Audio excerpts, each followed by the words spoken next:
ध्रुव जी महाराज सुनीति माँ के पास पहुंचे तो सुनीति माँ पुत्र से बोलती है। तो ध्रुव जी कहते हैं कि माँ, सुरुचि माँ ने मुझे पिताजी की गोद से अलग कर दिया और कटु वचनों से मेरा अनुमोदन किया। कहती है कि अगर तुझे पिता की गोद में बैठना है तो जाकर के तू सुरुचि माँ की गोद से पहले जन्म ले। तो देखिए उस सुनीति माँ ने क्या कहा। कहती है, बेटा तुम्हारी जो वो माँ है वह सत्य कह रही है, कोई गलत नहीं कह रही। और जब माता या पिता कोई वचन कहते हैं तो कभी गलत हो ही नहीं सकता। इसलिए तुम्हारा कल्याण जिसमें निहित है वह शब्द मानेगा। बेटा वह तुम्हें गाली नहीं दे रही थी, तुम्हारे लिए उसने एक उत्तम मार्ग बता दिया है। और मार्ग कैसा बताया है कि जाकर के तपस्या करो, तपस्या करने से जो फल प्राप्त होगा उस फल के प्राप्त करने के बाद तुम्हें इस संसार में आवागमन के बंधन से मुक्ति ही मिलेगी। ध्रुव जी ने पूछा, माँ मैं तपस्या करूं और फिर भगवान की खोज करूं तो वह नारायण मुझको मिलेगा कहाँ? तो माँ ने कहा, नारायण जब किसी संत की जो है संगत मिल जाएगी या किसी संत के दर्शन हो जाएंगे तो नारायण के दर्शन तुम्हें अनायास हो जाएंगे। ध्रुव जी महाराज वहां अपनी माता को प्रणाम करके चल देते हैं और जंगल की ओर चल देते हैं। जैसे ही जंगल में जाते हैं तो जंगल में जाते ही ध्रुव जी महाराज परमात्मा को चारों तरफ ढूंढ रहे हैं। अचानक से देवर्षि नारद महाराज जी वहां मिल जाते हैं और जंगल में जब देखा कि ये 5 वर्ष का बालक भटक रहा है तो नारद जी महाराज ध्रुव जी के पास पहुंच जाते हैं और कहते हैं, अरे बालक आप इस जंगल में क्यों भटक रहे हो? तो ध्रुव जी महाराज सारा वृत्तांत नारद जी को कहते हैं और कहते हैं कि मैं उस ईश्वर की खोज के लिए निकला हूं। तो नारद जी कहते हैं कि नाधुना प्यवमानं ते सम्मानं वापि पुत्रका लक्ष्यामहि कुमारस्य सक्तस्य क्रीडानादिषु।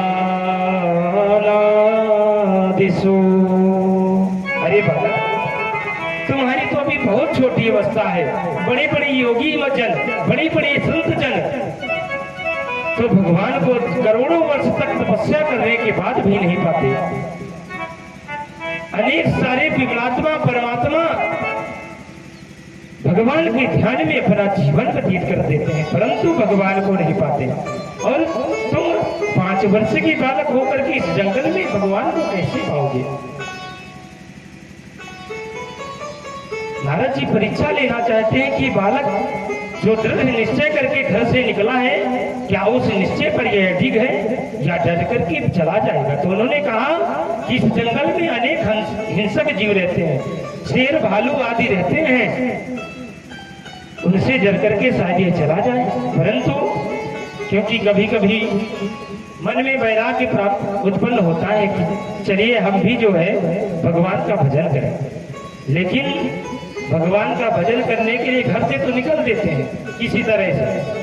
और जैसे ही रेलवे स्टेशन या बस स्टैंड पर पहुंचे अचानक से अपने नाती पोतों की याद आ जाती है और जैसे ही याद आई तो लौट करके घर आ गए। लोगों ने पूछा क्यों आ गए? तो कहने लगे अरे कुछ नहीं, अपने नाती पोतों की याद आ गई थी इसलिए चले आए। तो ध्रुव जी के उस वैराग्य को जानना चाहते थे कि किस कोटि का वैराग्य ध्रुव जी को हुआ। और जब अच्छी तरह से ठोंक बजा लिया कि यह चेला पक्का है और भगवान का भजन ही करके मारेगा, तब नारद जी कहते हैं गुणाधिकान मुदम लिप्से धनुक्रोशम गुणाधिकान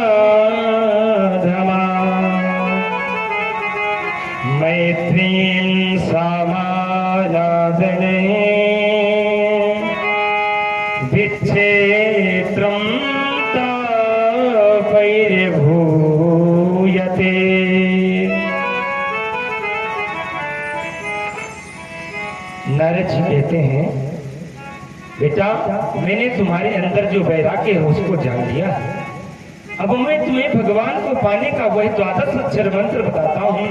और नारद जी ने वही 12 अक्षर मंत्र, ओम नमो भगवते वासुदेवाय, इस मंत्र को ध्रुव जी महाराज को दे दिया और कहा, बेटा तुम इस मंत्र का जप करो। इस मंत्र को जप करने से तुम्हें भगवान के दर्शन अवश्य होंगे। हरे राम राम राम हरे राम राम राम हरे राम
भगवान के इस पावन नाम का 12 अक्षर मंत्र का निरंतर जप करने लगे।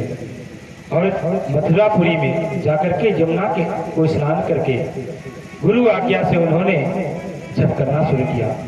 नियम क्या किया, तिरात्रांते तिरात्रांते कपित्र वदरासना, 3 दिन में एक दिन फलाहार।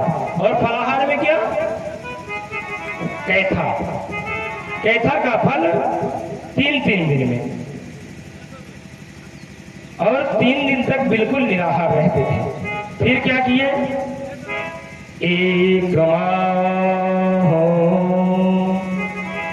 एक माह में नियम चला। 1 माह तक यह नियम चला कि 3 दिन तक करके कैथा खाते 3 दिन में और 3 दिन तक उपवास रहते। फिर इसके बाद 6 दिन का क्या करते हैं, द्वितीयं चामासं षष्ठे अर्भको दिने। 6 दिन में बार बार क्या करते हैं कि सूखे सूखे जो पत्ते होते हैं उन पत्तों को बीन करके खाते हैं। दूर्वा घास जो भी मिल जाता है वह 5 दिन तक उपवास और 6वें दिन फिर दूर्वा और सूखे पत्तों का आहार करते हैं। फिर खा करके तपस्या में लग जाते हैं। जैसे ही 3रा महीना प्रारंभ होता है तो और कठोर तपस्या कर देते हैं। क्या करते हैं, नव में हनि। अब 9 दिन में एक बार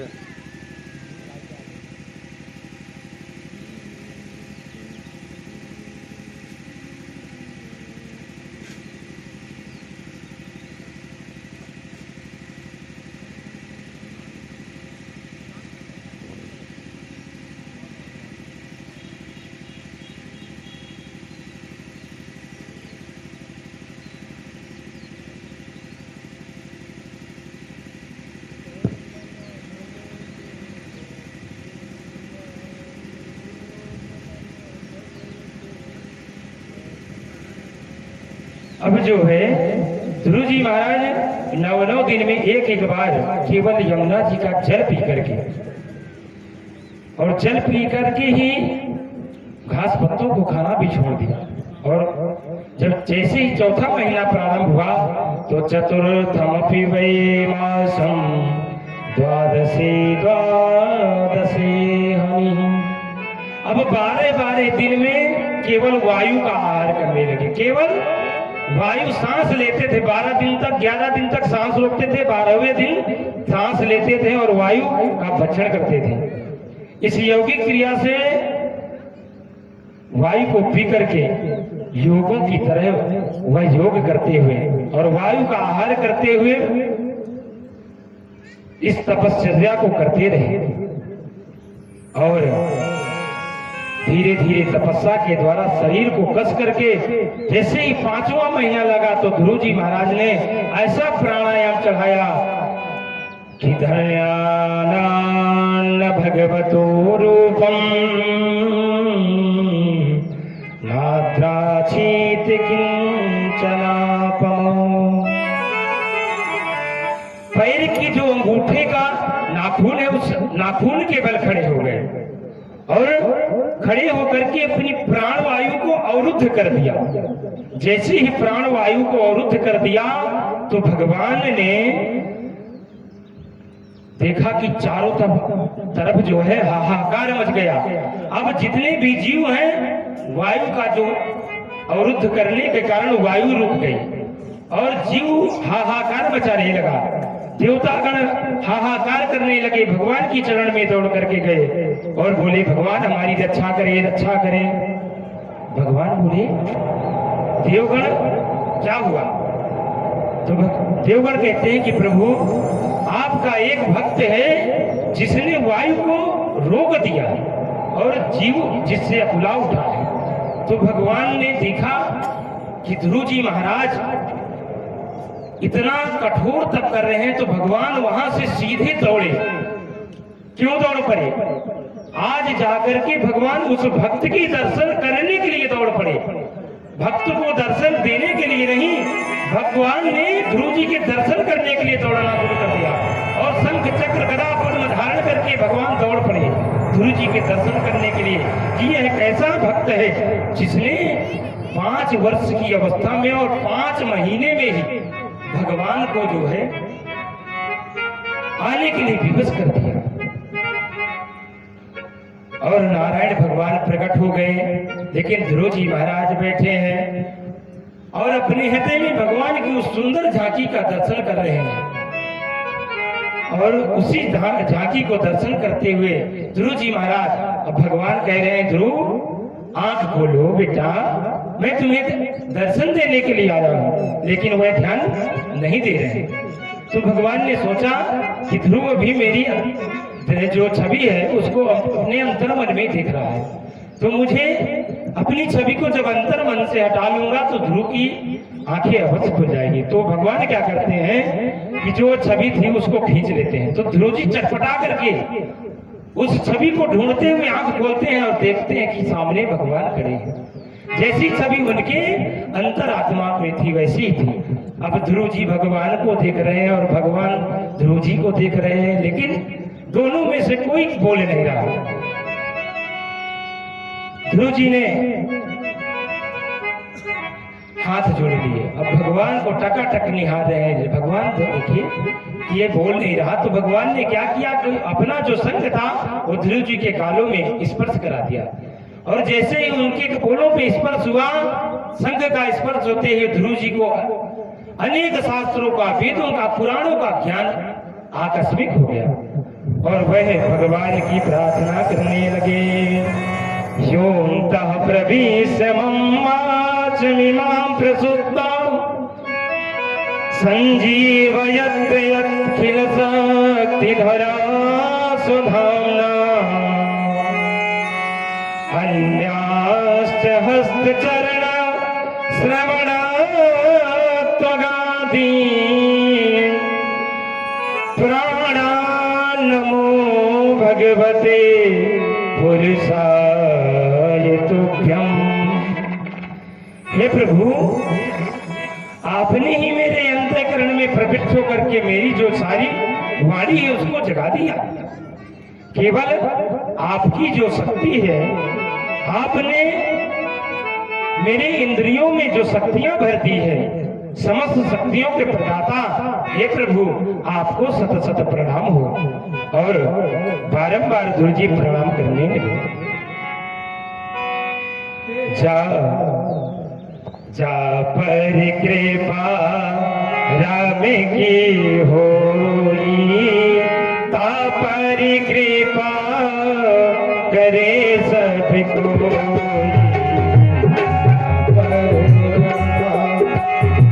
राम की होई, ता पर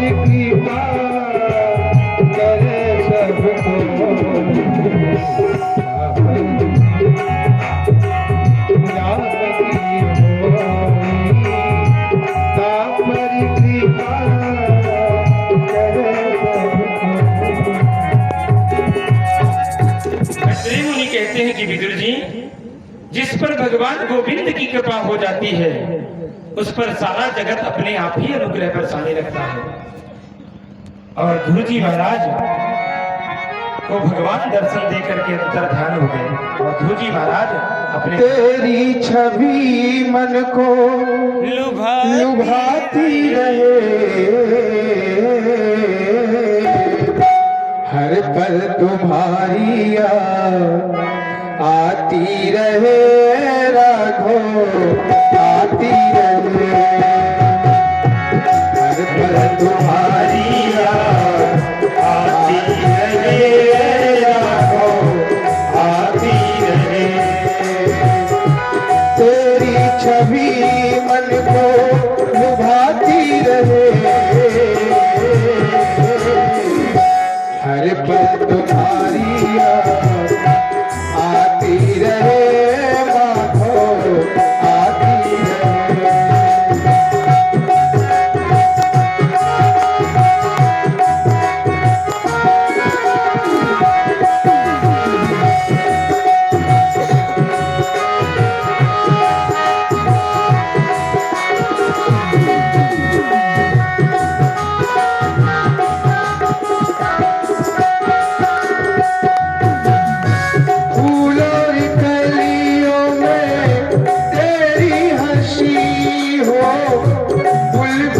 गीतों में तेरी खुशी हो, फूलों और कलियों में तेरी हंसी हो, बुलबुल के गीतों में तेरी खुशी हो, बुलबुल के गीतों में तेरी हंसी हो।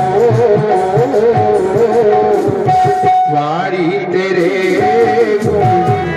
गाती रहे, माधो गाती रहे, वाणी तेरे गाती रहे, माधो गाती रहे। तेरी छवि मन को लुभाती रहे,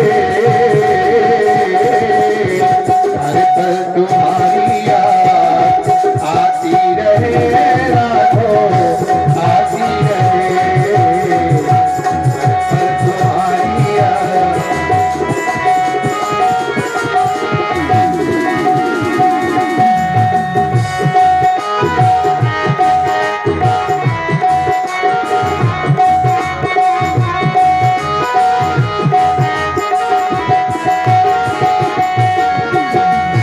प्रभु हम भक्तों की चाह यही है, राम मिलने की आस जगी है। प्रभु हम भक्तों की चाह यही है, श्याम मिलने की आस जगी है, श्याम मिलने की आस जगी है।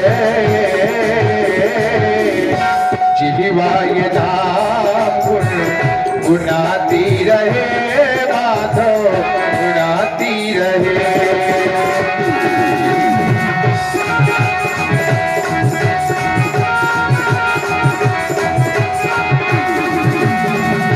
तेरी छवि मन को लुभाती रहे, हर पल तुम्हारी याद आती रहे, माधो आती रहे, हर पल तुम्हारी याद आती रहे, माधो आती रहे। बोलिए भक्त वत्सल भगवान की जय। तो भगवान ध्रुव जी को आशीर्वाद देते हैं कि बेटा जाओ, तुम पहले सिंहासन पर बैठो। मेरी भी यही इच्छा है कि सिंहासन पर बैठ करके राज्य की कार्यभार को संभालो और फिर इसके बाद तुम मेरे परम धाम को प्राप्त करो। 36,000 वर्ष तक ध्रुव जी महाराज इस राज सिंहासन पर बैठे और जब माता सुरुचि ने देखा कि ध्रुव तपस्या करके आया, तो सुरुचि माँ ने ध्रुव जी की आरती पूजा बंदन रचन किया और गले से लिपटा करके फूट फूट करके मां रोई और बोली, बेटा ध्रुव मुझे क्षमा कर देना, मैंने तुम्हारा अपराध किया था। परंतु ध्रुव जी महाराज कहते, नहीं मां, आपने तो मेरे इस कल्याण के लिए ही इस सत्य को कहा था। और इस तरह से ध्रुव जी महाराज को सत्ता का जो कार्यभार है वह उत्तानपाद महाराज जी सौंप देते हैं और वन को चले जाते हैं। सारा वैभव साम्राज्य ध्रुव जी महाराज संभालते हैं और इला नाम की 2 कन्याओं से विवाह हुए और कालांतर में उत्कल और वत्सल नाम के 2 बेटा हुए। एक दिन ध्रुव जी महाराज छोटे भाई उत्तम का झगड़ा यक्षों से हुआ और यक्षों ने उत्तम को मार डाला। सुरुचि मां अपने बेटों को ढूंढने निकली तो जंगल में देखा दावाग्नि में देह भस्म कर बैठी और वह सहन नहीं कर पाई कि यक्षों ने मेरे पुत्र को मार डाला। तो ध्रुव जी महाराज को पता चला तो ध्रुव जी महाराज ने यक्षों के ऊपर आक्रमण कर दिया और बहुत सारे यक्षों को मार डाला। तब जब यक्षों को मार डाला तो मनु महाराज प्रकट हो गए और बोला, ध्रुव बेटा, ये संत महापुरुषों का कार्य नहीं है जो तुम यह कार्य कर रहे हो। तब ध्रुव जी महाराज की आंखें खुल गई और उन्होंने मनु जी महाराज से हाथ जोड़ करके क्षमा याचना की। तब मनु महाराज कहते हैं कि मुझसे क्षमा याचना करने से कुछ नहीं होगा, जाकर के यक्षों से क्षमा याचना करो। तो ध्रुव जी यक्षों से क्षमा याचना करते हैं और यक्ष ध्रुव जी महाराज को आशीर्वाद देते हैं। और ध्रुव जी महाराज आकर के सत्ता का कार्यभार संचालन करके एक दिन इस मृत्यु लोक से मृत्यु महारानी के सिर पर पैर रख करके और दिव्य विमान में बैठने लगे। जब दिव्य विमान में बैठने लगे और बैठ करके मृत्यु लोक से जाने लगे तो ध्रुव महाराज ने हाथ जोड़ा कि अरे पार्षदों, आप मुझे ले जा रहे हो, थोड़ी देर रुको, मेरी माताओं का क्या हुआ? तब उन पार्षदों ने कहा, अरे ध्रुव जी महाराज, जिस माँ ने आप जैसे पुत्र को जन्म दिया हो, क्या उस मात्र की दुर्गति हो सकती है? कभी नहीं। वो जो सामने आपके विमान जा रहा है, उस विमान में आपकी माता बैठकर जा रही है। और ध्रुव जी महाराज बहुत प्रसन्न हुए। इसके बाद ध्रुव जी महाराज के प्रसंग को मैत्रेय मुनि विदुर जी को सुनाते हैं और उन्हीं के वंश में आगे चल करके धर्मात्मा राजा अंग हुए। अंग का जन्म तो जब हुआ तो बहुत धर्मात्मा हुए। उनका विवाह मृत्यु की पुत्री के साथ हुआ जिसका नाम था सुनीता और उनका एक बेटा हुआ जो बेन नाम। और बेन इतना नास्तिक हुआ, इतना अनिश्वरवादी हुआ कि वह ना तो पूजा पाठ यज्ञ इत्यादि कुछ भी नहीं होने देता और देशों विदेशों में जाकर के उसने घोषणा कर दी कि न यस्तव्यम न दातव्यम न भोतव्यम दुजा क्वचित इति नवारयत्यर्धर्म भेरी घोषेण सर्वसः। बेन ने घोषणा कर दिया कि आज के बाद ना तो कोई यज्ञ होगा, ना कोई पूजा पाठ, ना यज्ञ दान होगा और जो भी करेगा, भंडारा करेगा, उसको दंड दिया जाएगा। यह अनिवार्य रूप से घोषणा करा दी। बेन बोला, तुम लोगों ने बहुत धर्म किया लेकिन वह धर्म नहीं था, वह अधर्म था। जिसकी बुद्धि जो है विसंगत हो गई हो वह धर्म को भी अधर्म मानता है और मूर्ख बुद्धि के कारण उसने कहा कि आप लोग अधर्म कर रहे हैं। अरे महात्माओं, आप लोग धर्म करिए। और सब कुछ बंद करा दिया। एक दिन ऋषियों का समूह इकट्ठा हुआ और वेद ने उन ऋषियों का अनादर कर दिया। ब्रह्मांड भर के जितने भी देवता सुनते जाते थे, फिर सभी लोग उनसे रुष्ट हो गए और क्रोध में आकर संतों ने ज्यों ही ओंकार भरा तो उस ओंकार की धुन से वेद धराम से गिर गया और धरती में गिरते ही उसका प्राणांत हो गया। अब जब वेद का काम समाप्त हो गया तो संतों के मन में यह विचार आया कि अब वेद तो समाप्त हो गया, इनके वंश में कोई है भी नहीं, तो अब राजा किसको बनाया जाए? कोई संत तो राजा हो नहीं सकता, क्योंकि संतों का जो धन है वह भगवान का नाम संकीर्तन है और संत राजनीति के विषय में नहीं जानते, इसलिए किसी संत को तो राजा बनाया नहीं जा सकता। तो सबने मिलकर के मंत्रों के द्वारा मंथन किया और जब मंथन किया तो उसके फलस्वरूप एक निषाद की उत्पत्ति हुई। वह काला काला था। तो ऋषियों ने कहा तुम जाओ एक तरफ बैठो, तुम्हारा कोई काम नहीं हो, तुम चुपचाप जाकर के बैठ जाओ। इसलिए उसका नाम निषाद हो गया। पुनः मंथन किया गया और पुनः मंथन करने के बाद एक सुंदर बालक और बालिका का प्रकट हुआ। बालक के हाथ में शंख चक्र गदा पद्म आदि विभूषित थे, तो उनका नाम पृथु रखा गया। बोले पृथु भगवान की जय। सबने मिलकर जुल करके महाराज पृथु को चक्रवर्ती की पदवी दे दी और गद्दी पर बैठा करके उनका राज्याभिषेक कर दिया। बंदी जन पृथु जी महाराज का गुणगान करने लगे। जब राजा बन गए तो गुणगान, क्योंकि पहले जमाने में राजाओं का गुणगान करने के लिए बंदी जन होते थे, तो बंदी जन जब गुणगान करने लगे पृथु जी महाराज का, तो पृथु जी महाराज ने रोक दिया। बोला कि मैं राजा बना हूं तो गुणगान सुनने के लिए नहीं, मैं प्रजा का हित करने के लिए, मेरा चुनाव किया गया, मेरा जन्म किया गया तो प्रजा के कल्याण के लिए। और आप इसी तरह से यदि मेरा जिंदाबाद जिंदाबाद करते रहे, गुणगान करते रहे, तो फिर मैं इस पृथ्वी पर होने वाले अनेक कर्मों को कैसे जान पाऊंगा।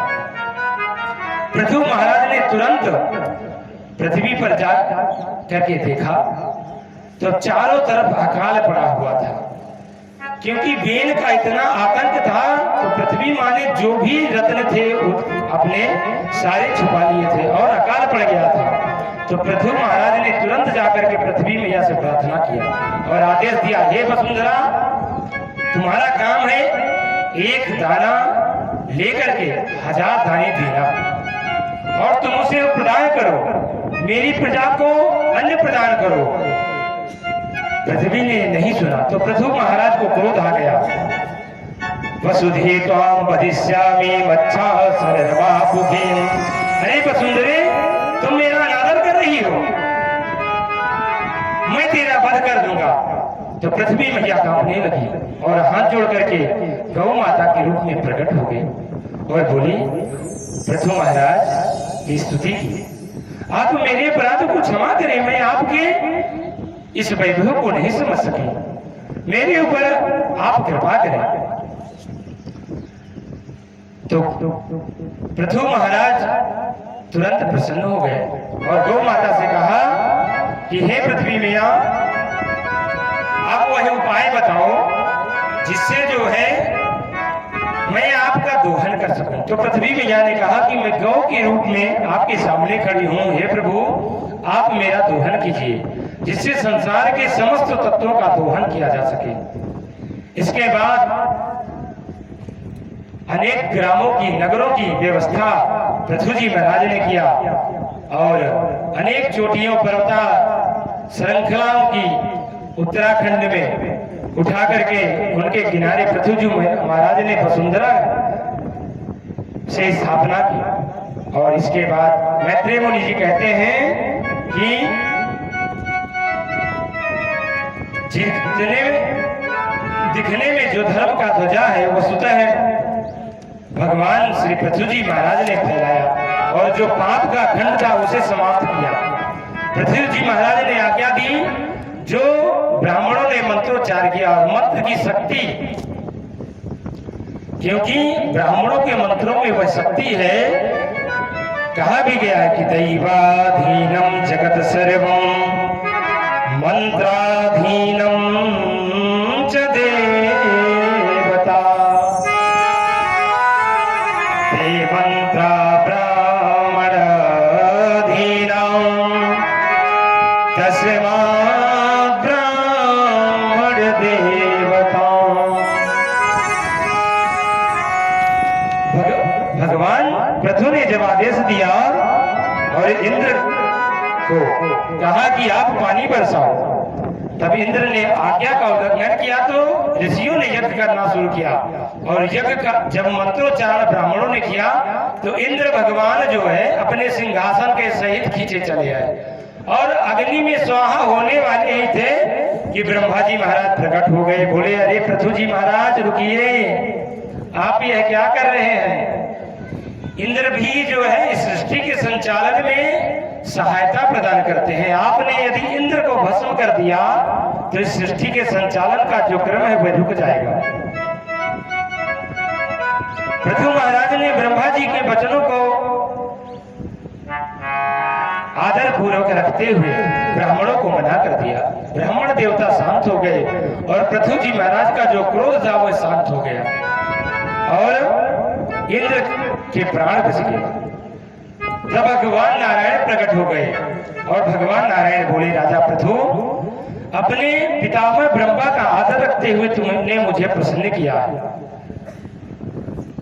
भगवान कहते हैं जो चाहते हो मांगो। पृथु महाराज भगवान की दिव्य छटा को देख करके प्रसन्न होकर के बोले, मुझे कुछ नहीं चाहिए। इंद्र की पदवी पाने के लिए थोड़ा सा प्रयास कर रहा था, आप प्रसन्न हैं, मुझे सर्वस्व मिल गया। फिर आप यदि कुछ देना चाहते हैं तो मुझे 10,000 कान दे दीजिए। अब 10,000 कानों से करूंगा क्या मैं? आपके जो है कीर्तनों का श्रवण करूंगा, आपके नामों का श्रवण करूंगा और जिससे मुझे यह सुनाई दे कि आपका कीर्तन कहाँ हो रहा है और मैं आपके कीर्तनों का गुणानुवाद सुन सकूं। पृथु महाराज कहते हैं कि कदाचित जगजननी सेवा में हमारा जीवन यह जो समाप्त हो जाता है और आप अपने भक्तों की पुकार हमेशा सुनते रहते हैं। राजा का जो ऐश्वर्य है वह भी क्षीण हो जाता है और प्रजा का धर्म हमेशा, प्रजा पालन में राजा हमेशा तत्पर रहता है। ऐसे सूर्य के समान तेजस्वी भगवान सनत सनंदन सनातन सनत कुमार एक बार भगवान के बीच में प्रकट हो गए। तुरंत महाराज पृथु ने उन्हें प्रणाम किया और सारी प्रजा ने उनके चारों महापुरुषों को सम्मान दिया और पूजन अर्चन वंदन करके संतों के चरणों का जो जल है वह चारों तरफ गिरा दिया, क्योंकि जो संतों के चरणों का जल होता है वह तीर्थ के समान होता है और पान करके अपनी संपदा का, समस्त शास्त्रों का अच्छी तरह से मंथन करके उन्होंने अपने कल्याण का मार्ग खोजा। अहंकार जो होता है वह वस्तुओं में इस प्रकार से मैं के नाम पर इस शरीर को मान लिया, मैं मेरा हो गया, मैं कमजोर हो गया आदि, मैं मतलब से मेरा शरीर मान आदि नाना प्रकार के विकार माया को घेर लेते हैं। जन्म लेने के बाद माता पिता में आसक्ति हो जाती है और धीरे धीरे परिवारजनों में आसक्ति होती है और भगवान से आसक्ति छूट जाती है। पृथु महाराज कहते हैं कि आत्मदेव आत्म कल्याण के उपदेश के लिए मैं आपको क्या कह दूं? तब मैत्रेय महाराज कहते हैं, विदुर जी, इन्हीं के वंश में प्राचीन वही हुए, प्राचीन वही बड़े भारी कर्मकांडी थे, बड़े यज्ञ कराते थे। पर यज्ञों में पशुओं की बलि देते थे, हिंसात्मक यज्ञ करते थे। तो नारद जी महाराज ने एक दिन आकर टोका, राजन, जिन पशुओं का आप बलिदान कर चुके हो तो सब जो है ऊपर खड़े होकर के देख रहे हैं कि आपकी मृत्यु कब हो और हम आपसे बदला लें। और नारद जी ने जब ऐसा कहा तो प्राचीन वही सोचने लगे, यह तो वास्तव में अहिंसा का जो मार्ग है वह मैंने अपना रखा है, क्योंकि शास्त्रों में हिंसा को ही सबसे ऊपर माना गया है। कहा भी गया अहिंसा परमो धर्मः। तब वेद परोक्ष भगवान भक्त की पुकार को सुन करके और प्राचीन बलि कुकर्म कांडी जान करके उनके कल्याण के लिए नारद जी ने अनेक प्रकार के उपदेश दिए, लेकिन प्राचीन बलि के दिमाग में यह बात नहीं गई। तो पुरंजनोपाख्यान के माध्यम से मैत्रेय मुनि कहते हैं कि विदुर जी, जब प्राचीन बहिर घबराए कि अब मेरा क्या होगा, तो पुरंजनोपाख्यान की जो है कथा सुनाते हैं। क्या कहते हैं कि दो मित्र इस संसार में एक बार घूमते चले जा रहे थे। दोनों मित्रों में एक मित्र पुरंजन और एक अभिज्ञात। अभिज्ञात ने कहा कि तुम घूमो, हम तो अपने घर को ही चलते हैं। तो पुरंजन घूमने लगता है इस संसार में और अकेला ही घूमता रहता है। पुरंजनों ने लाखों शहरों में घूम करके देख लिया, लेकिन कहीं उसका मन नहीं लगा, कोई भी शहर उसे नहीं जचा। अचानक एक दिन उसे 9 दरवाजों का एक महल दिखाई दिया। पुरंजन कौन है? हमारी जीवात्मा, और वह अभिज्ञात मित्र है परमात्मा। तो यह जीव भ्रमण करते करते 9 दरवाजों का महल देखता है। वह 9 दरवाजों का महल है हमारा शरीर, इसमें 9 दरवाजे हैं। तो इन 9 दरवाजों को देख करके वह पुरंजन रूपी जीवात्मा इसमें प्रवेश कर जाता है और इसको अपना सर्वस्व मान करके इसी में रमण करने लगता है। अब माया के बंधन से बंध करके पुरंजन जो है अपनी पत्नी पुरंजनी में धीरे धीरे आसक्त हो जाता है, माया में बंध जाता है और रोने लगता है। जब पुरंजन रोवे तो पुरंजनी हंसती है और पुरंजनी हंसती है तो पुरंजन भी हंसता है। दोनों में यह क्रम चलता रहता है। क्रीड़ा मृग की तरह पुरंजन और पुरंजनी इस संसार में इस जीव के द्वारा इस 9 दरवाजों में नाचते रहते हैं। एक दिन की बात है, धीरे धीरे जरा नाम की एक रूप कन्या, जो बुढ़ापा है जरा नाम, वह धीरे धीरे इस शरीर में प्रवेश करती है। क्योंकि बालक का जन्म होता है, बालक धीरे धीरे बढ़ता है, यौवन अवस्था को प्राप्त करता है, फिर किशोरावस्था को प्राप्त करते हुए उसका जो जरा बुढ़ापा आता है तो वह दुखी हो जाता है और दुखी होकर के फिर इस संसार में भटकता रहता है और इस संसार को छोड़ करके चला जाता है। और जो बुढ़ापा है वह प्रसन्न होती है। एक दिन पुरंजन महलों में सोए पड़े हैं। उन्हें ये नहीं पता कि शहर पर हमला हो रहा है और कुछ भयंकर युद्ध, जो रोग है, कफ, वित्त, वात इत्यादि घेर रहे हैं। और पुरंजनी कैसे रहेगी, वह सोचता रहता है। यह सोचता है, पुरंजन सोचता है कि मैं यदि मर गया तो पुरंजनी कैसे रहेगी, लेकिन कोई समझ नहीं पाता और मरते मरते उसका चिंतन करते करते मर जाता है।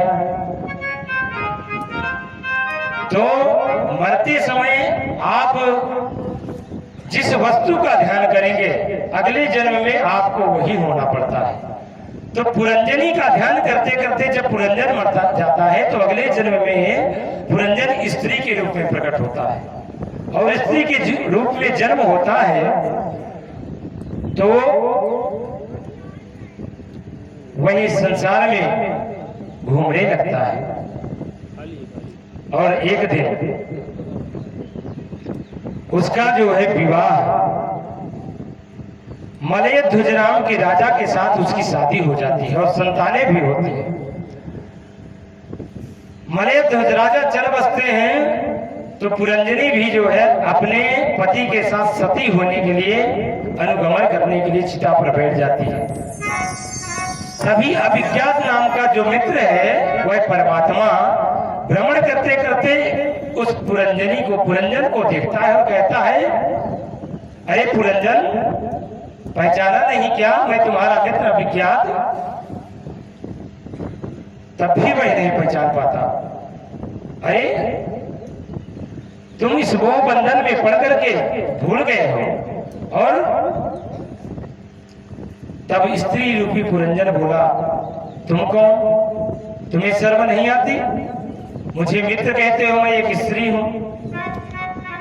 तो विज्ञात नाम का मित्र कहता है, अरे पतिव्रता स्त्री जिसको लोग तू गोद में लेकर के गमन करने जा रही है, सती होने जा रही है, उसको तू क्या समझ रही है, अपना मित्र कह रही है, वह तुम्हारा मित्र नहीं है। तब ब्राह्मण रूपी अभिज्ञात हंसने लगता है और कहता है, मैं तुम्हारा मित्र अभिज्ञात हूं, तुमने मुझे नहीं पहचाना, और सारी बात जो है बता देता है। तब जाकर के उसकी आंखें खुलती हैं और आंखें खुलते ही वह पुरंजनी स्मरण करके अभिज्ञात को पहचान करके दोनों मित्र आनंद से गले में मिल जाते हैं और वह जीवात्मा जो है परमात्मा से मिल करके उसका उद्धार हो जाता है। देवर्षि नारद कहते हैं कि राजन कुछ कथा समझ में आई। तो प्राचीन बधी बोले, महाराज कथा तो बहुत अच्छी लगी लेकिन अभी समझ में कम आई। तब उन्होंने जीवात्मा और उस परमात्मा का जो भेद है वह प्रकट करके बता दिया और कहा कि बड़े भाग्य मानुष तनु पावा, सूर्य दुर्लभ सब ग्रंथनि गावा।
जीवात्मा और परमात्मा का भेद जानने में केवल मानव की बुद्धि ही सक्षम है।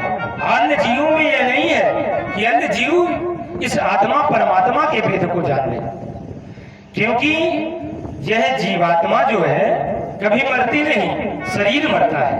पुनरपि जननम पुनरपि मरणम पुनरपि जननी जठरे शयनम। यह जो शरीर है बार बार मरता है, बार बार जन्म लेता है, लेकिन जीवात्मा तो नित्य है। वह भगवान के चरणों में जाती है और पुनः भगवान फिर वहां से भेजते हैं तो दूसरे जीव के रूप में जन्म लेती है। इस प्रकार से अनेक प्रकार के उपदेश से नारद जी ने समझाया। और दूसरा सूत्र क्या कहा, भगवान संतुष्टया येन केन वा, भगवान ने जो भी दिया उससे हृदय में संतुष्ट हो जाओ, क्योंकि भगवान की कृपा अनुभूति मात्र जो है, जितना आपको दिया है उसी से संतुष्टि करना चाहिए। आसक्ति नहीं करना चाहिए कि भगवान हमें और दे दे। जब संतुष्टि हो जाती है तो मानव का जीवन खुशहाल हो जाता है। अब जो है सुखदेव जी महाराज परीक्षित जी को कथा सुना रहे थे, तो परीक्षित जी कहते हैं कि प्रभु आपने तीनों बेटियों का, मनु जी महाराज की तीनों बेटियों का और उनके पुत्र का, उत्तानपाद जी का चरित्र तो सुना दिया, लेकिन छोटे पुत्र उत्तम का चरित्र आपने जो है प्रियव्रत का चरित्र नहीं सुनाया। तब परीक्षित जी महाराज बोले, कहते हैं कि महाराज आप मुझे अब उनका चरित्र सुनाइए। तो सुखदेव जी कहते हैं, परीक्षित महाराज प्रियव्रतना बड़े जो है तेजस्वी राजा थे और ज्योतिर्मय रथ का सृजन किया और पृथ्वी की 7 प्रदक्षिणा की। 7 प्रदक्षिणा उन्होंने क्यों की? क्योंकि सूर्य नारायण भगवान 12 घंटे बाद अस्त हो जाते हैं और रात्रि आ जाती है, तो उन्होंने सोचा कि मैं इस सृष्टि पर रात्रि होने ही नहीं दूंगा। और बहुत तेजी के साथ उन्होंने अपने रथ को दौड़ाना शुरू किया, क्योंकि उनके शरीर में जो तेज था उस तेज से प्रकाश इतना होता था कि सूर्य के समान प्रकाश था। तब उन्होंने अपने रथ को चारों तरफ दौड़ाना शुरू किया और जब रथ दौड़ा रहे थे तो अमंत्र मच्छरम नास्ते नास्त्री मूल मनोषधम अयोग्य पुरुषो नास्ति योजकस्तत्र दुर्लभा। इस पृथ्वी की 7 प्रदक्षिणा की और 7 रात्रि पर्यंत घूमते रहे, जिससे इस पृथ्वी के जो है 7 भूभाग हो गए। और जिनमें पहला द्वीप है जम्बू द्वीप, जिसके अधिपति बने महाराज अग्निधीश।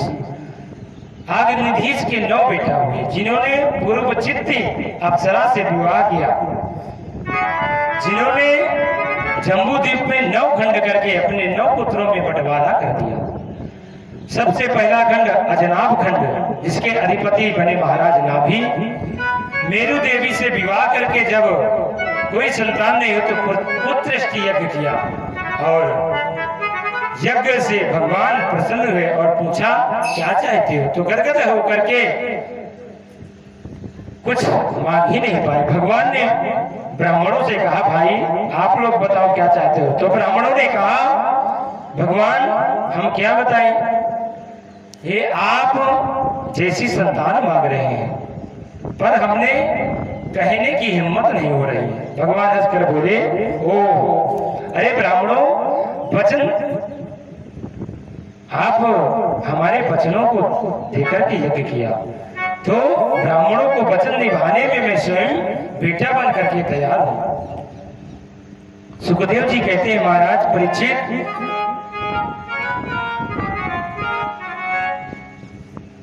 जब भगवान ने ऐसा कहा तो नाभि पुत्र से ऋषभदेव भगवान का प्रकट हुआ।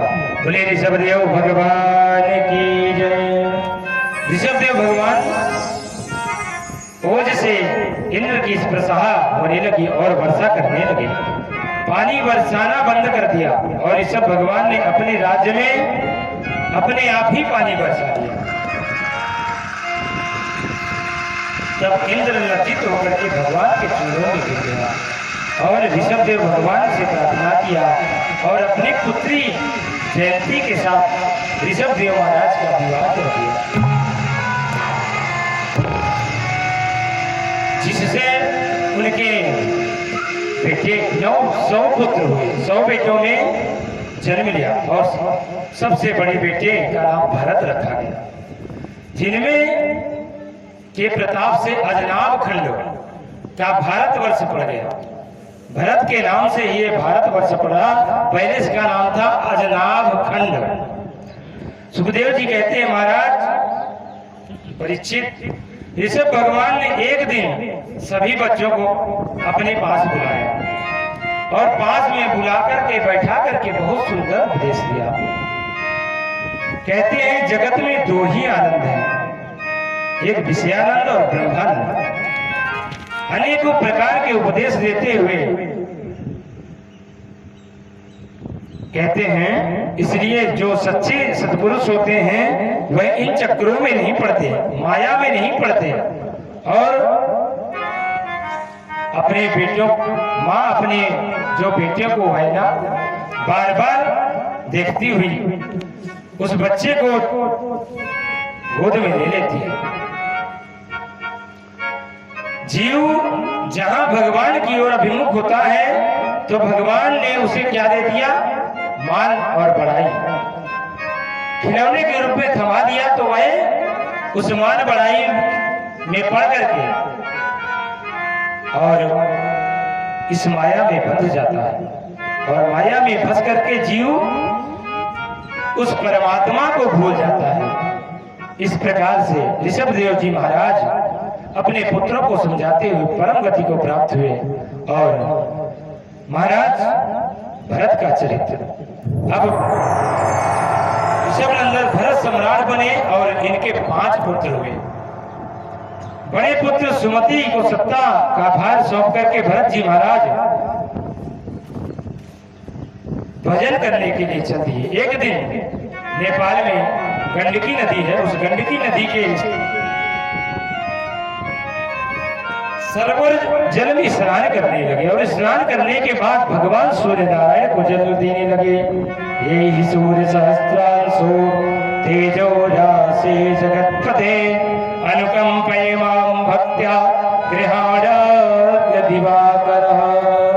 भगवान सूर्य नारायण को जल दे ही रहे थे कि अचानक क्या देखते हैं कि एक सिंह गर्भवती हिरणी को जो है मृगी को पीछे से पकड़ने के लिए दौड़ रहा है और वह मृगी दौड़ करके उस गंडकी नदी में छलांग लगा देती है और छलांग लगाते ही उस नदी में एक शिशु को जन्म देती है और उसके प्राण हो जाते हैं। जैसे भरत जी ने देखा तो जाकर के उस शिशु को तुरंत पकड़ लेते हैं और उसे बचा लेते हैं, लेकिन माता को नहीं बचा पाते, क्योंकि साधु संतों या अन्य जीवों का परम कर्तव्य होता है जीव मात्र की रक्षा। जीवों की रक्षा करनी चाहिए लेकिन उनमें आसक्ति नहीं होनी चाहिए, उनके प्रति प्रेम नहीं होना चाहिए। परंतु उस मृग शावक को देख करके, इतना सुंदर मृग शावक और बालक किसी भी जीव का हो या मनुष्य का हो, जब वह छोटा होता है तो वह मन को आकर्षित करने वाला ही होता है। तो उस मृग शावक को देख करके जो भरत जी का मन है उस बालक में चिपक गया और भजन करने बैठते हैं तो भी उस मृगी का याद करते हैं। 24 घंटे भरत जी उसी के याद में खोए रहते हैं, परंतु भजन धीरे धीरे भगवान का भजन करना छोड़ दिए। एक बार भरत जी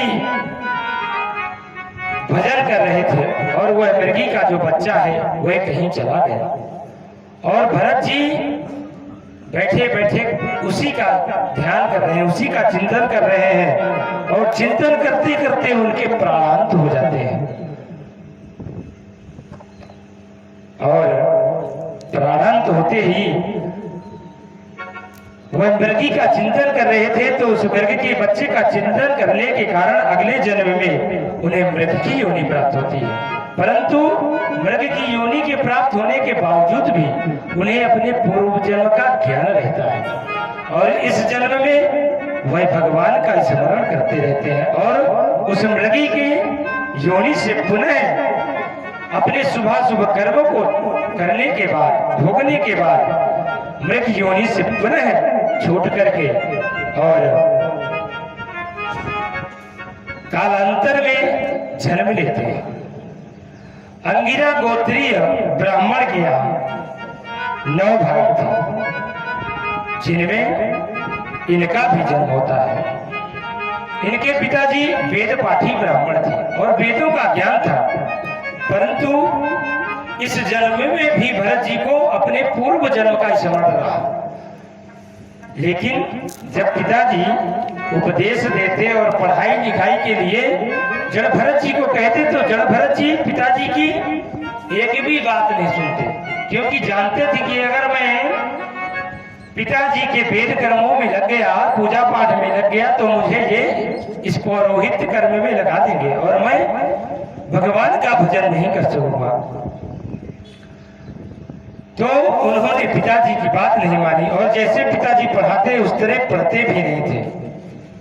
और एक दिन पिताजी इस संसार को छोड़ करके चले गए। एक बार भरत जी घर वालों को पता चला कि एक महात्मा की शरण में रहने लगे, क्योंकि घर में कोई कार्य तो करते नहीं थे, तो घर वालों ने इनको भी निकाल दिया। तो एक संत जी की सेवा में लगे रहते और संत जी का जो है जो भी जूठा मिल जाता वह ये प्रसाद ग्रहण करने लगते। तो जड़ भरत जी को लगा कि दुनिया मतलब की रह गई है और इस दुनिया में हर लोग पीछे पड़ेंगे। बचपन से ही अकेले एक पागल की तरह सिद्ध रहने लगे। अद्भुत ज्ञान होने के बाद भी पागलों जैसा व्यवहार जानबूझ कर करके भाइयों ने समझा कि पागल है, इनकी बुद्धि यहाँ घर में नहीं लगती, तो कम से कम खेती में तो हमारा हाथ बटा ही सकते हैं। तो इनको भेज दिया और बढ़िया फसल लगी थी और यह उस फसल को ताकने के लिए भेजा, लेकिन वहां बैठ गए और भजन करने लगे कि राम जी की चिड़िया राम जी का के खाव चिड़ैया भरे भरे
भजन कर ही रहे थे।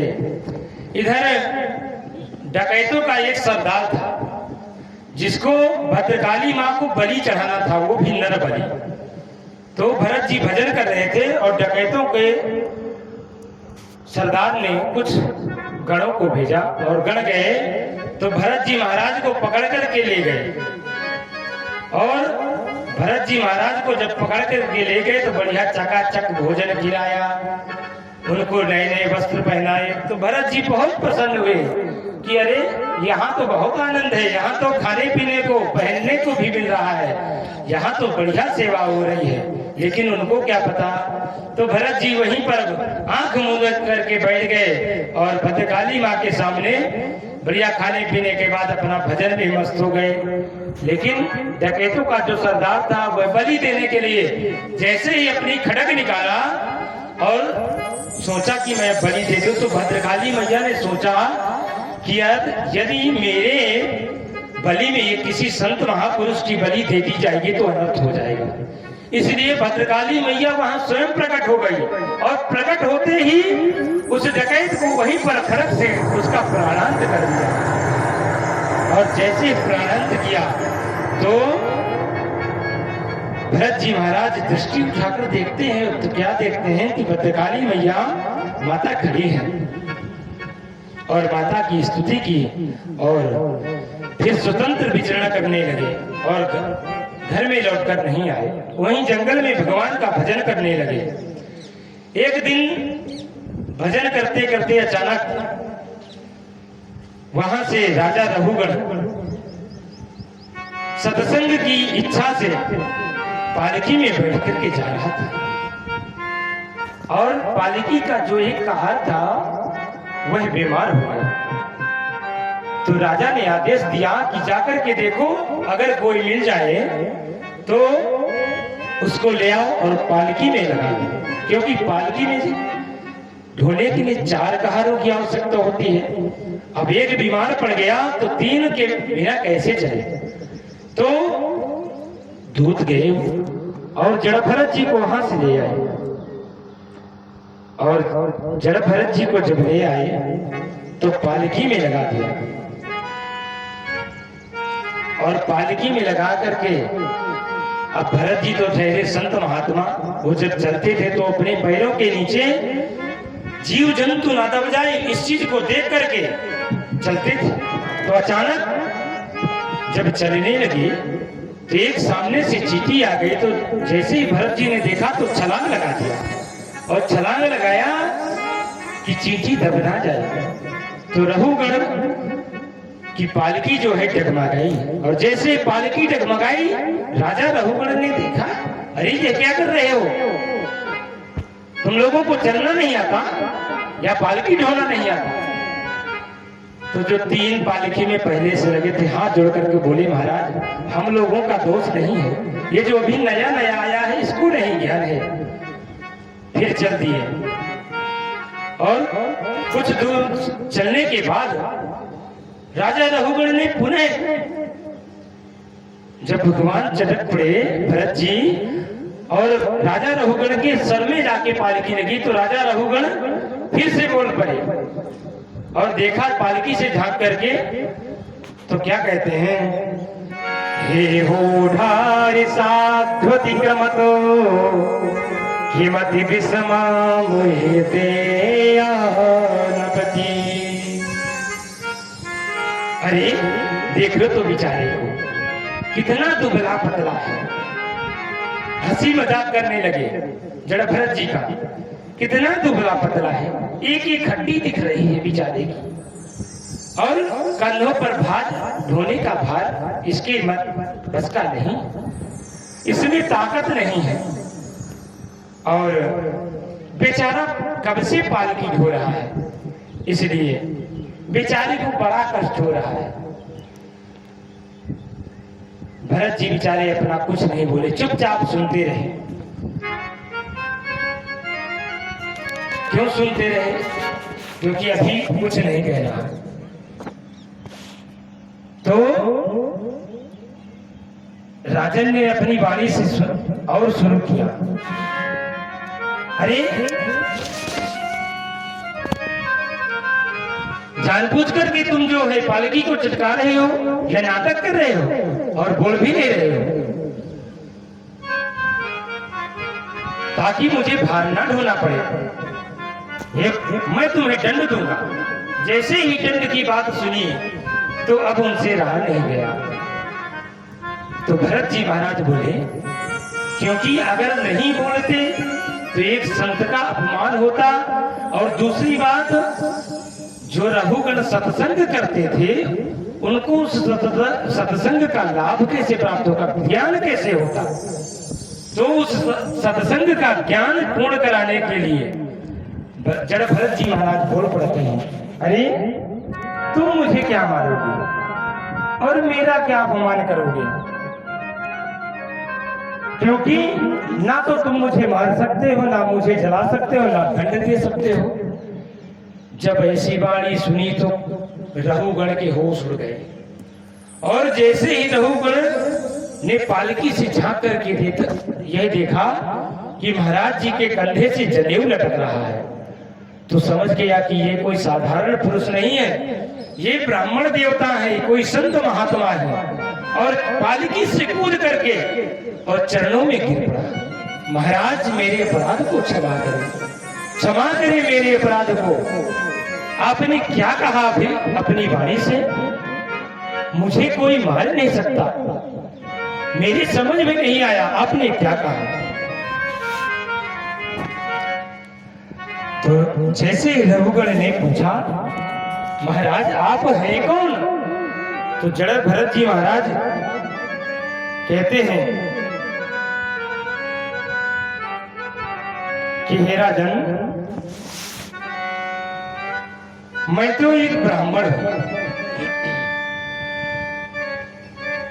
और इस जन्म में मैं आज तक बोला नहीं, लेकिन आज जब मैंने देखा कि तुम्हारे द्वारा सत्संग किया जा रहा है, लेकिन सत्संग करने के बावजूद भी तुम्हें ज्ञान नहीं हुआ और तुम्हारे सत्संग करने का जो फल है वो व्यर्थ चला जाएगा, तो मैंने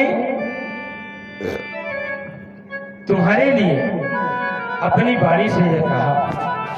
तब राजा ने प्रश्न कर दिया, महाराज मुझे और कोई डर नहीं लगता, लेकिन ब्राह्मण का अपमान करने में बहुत डर लगता है। आप जैसे ब्राह्मण का अपमान मेरे द्वारा हो जाए तो मुझे बहुत बुरा लगता है। राजा ने प्रश्न किया,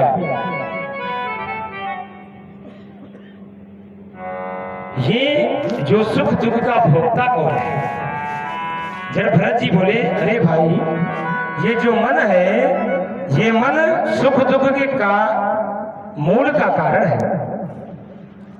मन की अनुकूलता में सुख और प्रतिकूलता में जो है दुख प्राप्त होता है। जब कोई हमारे अनुकूल काम करता है तो हमें दुख होता है। लाल पुष्प के पास यदि लाल रंग रख दिया जाए तो वह लाल लाल ही दिखाई देगा। इसलिए संतों की चरण रज से स्नान करो। और सिंधु कैवरी देश में के राजा चक्रवर्ती सम्राट रह चुका हूं, समस्त भूमंडल का राजा बन चुका हूं, इसलिए मैं अनित्य संबंध हूं। सुखदेव जी महाराज कहते हैं कि परीक्षित इसी प्रियव्रत वंश के अंतिम राजा महाराज विरत हुए। जिस प्रकार समस्त देवताओं की शोभा भगवान विष्णु की आभा और प्रभा है, उसी प्रकार प्रियव्रत वंश में राजा सुयस से वंश की विभूति हुई और अनेक प्रकार के उपदेशों को देकर के जड़ भरत जी महाराज वहां से चले जाते हैं और रघुगण भी का जो सत्संग का फल था वह उन्हें प्राप्त हो जाता। अब परीक्षित ने पूछा, गुरुदेव जरा भूगोल खगोल के बारे में भी बताइए। सुखदेव जी महाराज, इस भूमंडल में जम्बू द्वीप आदि 7 द्वीप हैं, एक एक सागर समावृत। जम्बू द्वीप में कमल कर्णिका, अनेक प्रकार के जीव हैं। इस सृष्टि का विस्तार श्री सुखदेव जी महाराज ने राजा परीक्षित से बताया और सारे द्वीपों की वर्णन किया। और द्वीपों का वर्णन करने के बाद कहा, जो प्राणी दूसरे की संपदा का हरण कर लेता है वह प्राणी यमदूतों के द्वारा त्रामिस नरक में जाता है। नरकों का वर्णन करते हुए बताते हैं 27 नरकों का वर्णन राजा परीक्षित को सुना रहे हैं श्री सुखदेव जी महाराज। और जो दूसरे का धन हरण कर लेता है, उसके पुत्रों का हरण कर लेता है, जो जीवों को काट डालता है और मांस का भक्षण करता है, वह कुंभी पाक नरक हो जाता है। जैसे ही नरकों का वर्णन किया तो राजा परीक्षित कांप गए और कहते हैं कि हे प्रभु, आप नरकों का वर्णन किए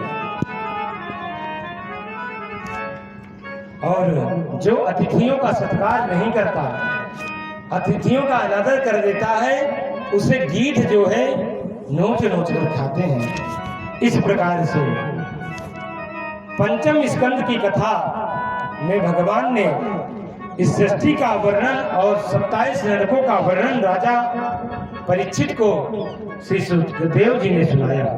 और आगे अब नरक का भयंकर वर्णन करने के बाद परीक्षित जी रोमांचित होकर के बोले, महाराज बस करिए, मुझे अब नरकों का वर्णन नहीं सुनना। सुखदेव जी हंसकर बोले, राजन डरने लगे हो क्या? कोई बात नहीं, नरकों को तो जीवों के कल्याण के लिए बनाया गया है। जीव का कल्याण ही नरकों के द्वारा होता है। भगवान ने सुंदर तन दिया है और इस तन को अनेक प्रकार के विषयों को भोग करने के लिए विषय भी दिए हैं। भोजन करने के लिए भोजन दिया, तन ढकने के लिए वस्त्र दिए, संपूर्ण सृष्टि में सब कुछ दिया है।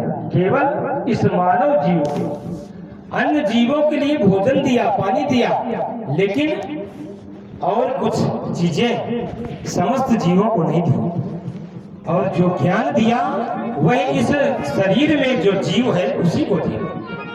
सोचने समझने की, विवेक की जो शक्ति है वह है इस जीवात्मा में मानव शरीर को दिया है।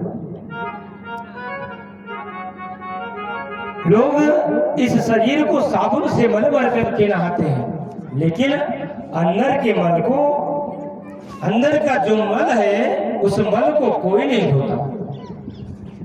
उस मल को धोने के लिए क्या करना है? भगवान नाम संकीर्तन, बोल हरि बोल हरि, हरि हरि बोल, केशव माधव गोविंद बोल, बोल हरि बोल हरि,